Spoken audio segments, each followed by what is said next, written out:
Rudet-Amande s'est littéralement construit autour du château Mondron. L'industrie, surtout verrière, va se développer autour du quartier jusque dans les années 60. Le déclin de l'industrie va ensuite peu à peu donner aux Amandes son visage actuel. Et donc c'est vrai qu'on retrouve comme ça de vieilles habitations. Dans la rue de Colnay, on trouve encore des vieilles fermes. Et puis des habitations qui sont plus modernes avec la cité d'après 60. Et on trouve même des maisons encore plus modernes puisque les dernières habitations un peu qui se ressemblent toutes sont des habitations monoblocs qu'on peut trouver à la rue des Amandes. Bon, voilà, on a comme ça un panel de l'habitation carolorégien. Le centre de recherche d'AGC était encore le dernier bastion de cette industrie verrière tant prisée. Mais le monde industriel a connu sa révolution et la plupart des entreprises n'ont plus d'ancrage local. Heureusement, aux Amandes, il reste quelques patrons réfractaires. Puis mon grand-père, on est toujours installé à Jumet, donc mes grands-parents paternels et maternels sont de Jumet aussi, et donc nous sommes une famille jumétoise.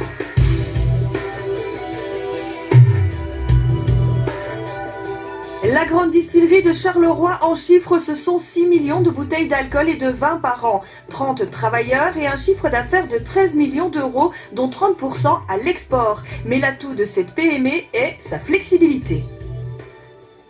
Mais surtout, c'est la façon de fabriquer les liqueurs qui reste ancestrale, c'est-à-dire qu'on fabrique nous-mêmes nos arômes par démacération d'alcool, et comme on connaît très bien toute cette liquoristerie, au fond, de pouvoir fabriquer les arômes, on peut proposer aux clients sur mesure aussi bien le liquide, le degré, que l'emballage, l'étiquette, la capsule, vraiment sur mesure de A à Z.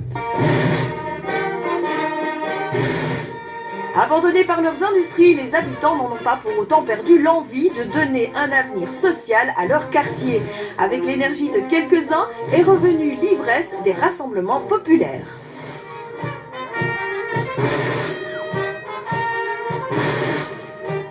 Il y a des personnes qui ne se parlent pas spécialement et le jour des festivités, on est tous ensemble, on est tous des gens du quartier.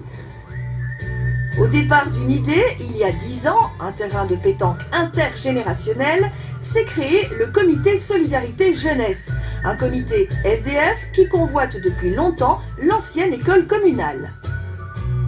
Nous faisons des réunions, nous faisons les bricolages, nous préparons les festivités qu'il faut 3-4 mois de préparation. Et alors j'accueille actuellement des personnes plus fragilisées ou précarisées chez moi afin de pouvoir faire des dossiers sociaux et tout ça avec eux, les orienter vers les services compétents, et ce bâtiment me permettrait de pouvoir intimiser ces rendez-vous et surtout de pouvoir, que les jeunes aient un lieu de rencontre et un lieu d'orientation pour pouvoir les aider et les suivre. On le voit, les Amandes est un quartier plein de vie et d'envie qui ne demande qu'à évoluer aussi au gré des questionnements des uns et des autres. Qu'est-ce qu'on fait des espaces verts qui sont ici en place autour du château Mondron, mais aussi qu'est-ce qu'on fait avec le Ravel qui traverse, le Ravel c'est un des plus vieux Ravels de Wallonie, il faut le savoir, et donc qu'est-ce qu'on fait avec ce Ravel pour pouvoir réfléchir à une mobilité douce?